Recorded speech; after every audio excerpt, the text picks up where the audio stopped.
Hello everyone, and welcome back. I'm Alvin of Alvin Inc., and today I'm going to share with you 5 decorating tips to spruce up your island and help it shine its brightest.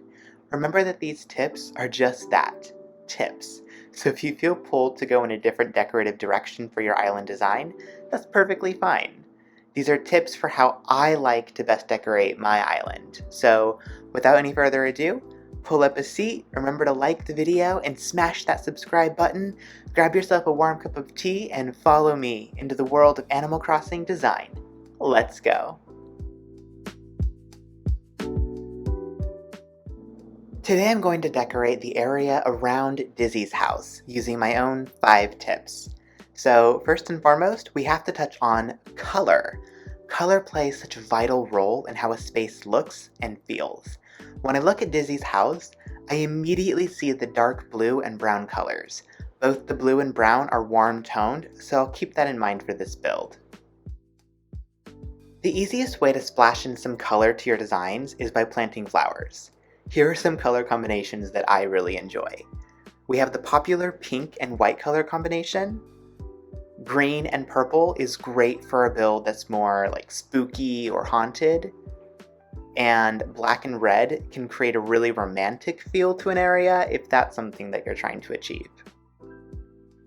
The biggest tip I can offer you when it comes to flowers is to aim for only 2 or 3 different colors of flowers for an area, and even then to just stick with usually 3 different types of flowers. For example, for Dizzy's house I've chosen to go with the colors blue and yellow, and I'm using 3 different types of flowers: hyacinths, mums, and pansies, to add a bit of variety to the area. I chose to go with some blue flowers because they match Dizzy's house, but because his house is already such a prominent blue item in the space, I'm only going to use about 4 or 5 blue flowers in the build, otherwise they could end up drowning out his house. The bulk of the flowers I'll be using are yellow because blue and yellow just makes me think of like a little kid playing or baseball for some reason. And Dizzy is just a complete kid at heart, so I think this color combination will work perfectly for him. Now that we've touched on color, let's focus on items. First off, I suggest keeping with the same general color scheme that you're using for your flowers. I think it just makes everything look a little more like put together intentionally. And when we talk about the actual items, I focus on items that sort of bounce off of each other. For example, I have this white wooden log and 2 wooden stakes. I'm going to place these items in separate places throughout the area, so when you look across the space from afar, your eye will kind of jump around to all of these different items that all have like a similar look to each other. I've also got a few brown items that will kind of bounce off the brown frame of Dizzy's house, and they'll actually work really well because of the yellow pansies. The pansies have a bit of brown at their center, so once the pansies are spread out across the space, they'll kind of splatter brown throughout the area as well in a very cohesive way. I also have some items that add a little bit of height and extra dimension to the area. The mush parasol and mush lamp play off of each other because they're both mushrooms, and they're both yellow. I've also got these 2 windmills with blue tips. These are my tallest items, so I'll most likely place them towards the back of the area so they don't block the view of the other items. And they'll also fill up the sky a little bit, so when you're looking from afar, it'll create kind of a complete image. My next tip, especially when decorating around a villager's home, is to bring their inside out. Dizzy, my sweet adorable little elephant, is just a giant lazy kid at heart. His house contains mostly yellow and blue items, which works perfectly for the color scheme that we've picked out.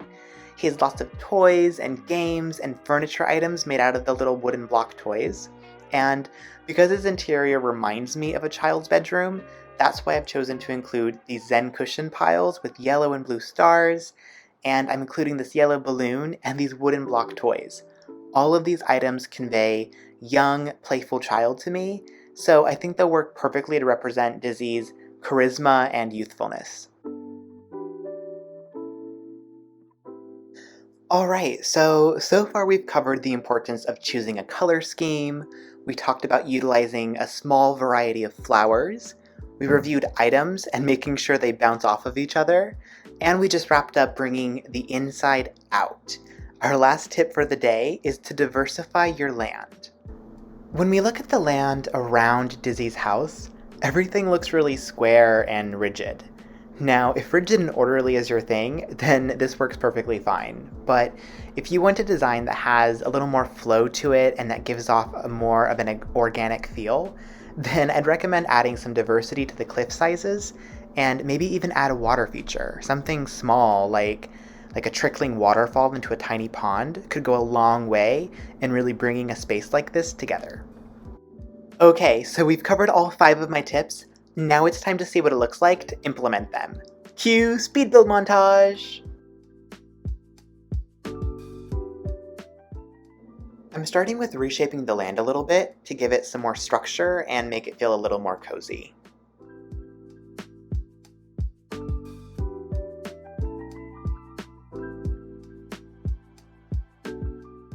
I'm adding some water to give the land a little more shape and to fill in a little bit of the space.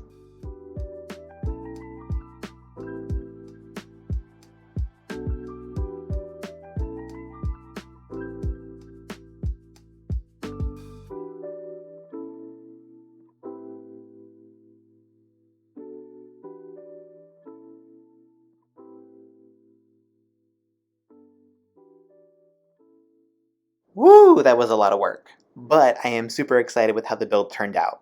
Let's go see it. I think the space looks so much better than it did before. The yellow flowers and brown pathing really pop, and the blue flowers and scattered items offer a nice mirroring of Dizzy's blue house.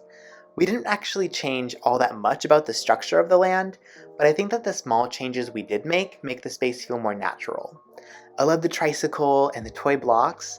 They're only 2 items, but I think they really showcase Dizzy's childlike charm and playfulness. Overall, I definitely think this build encapsulates my 5 tips and executes them well. But let me know if you change anything about Dizzy's space in the comments below. Thank you so much for watching. I hope you enjoyed the video and got some good insight from the tips I offered. Remember to leave a like and to subscribe to the channel for more amazing content. And until next time, bye!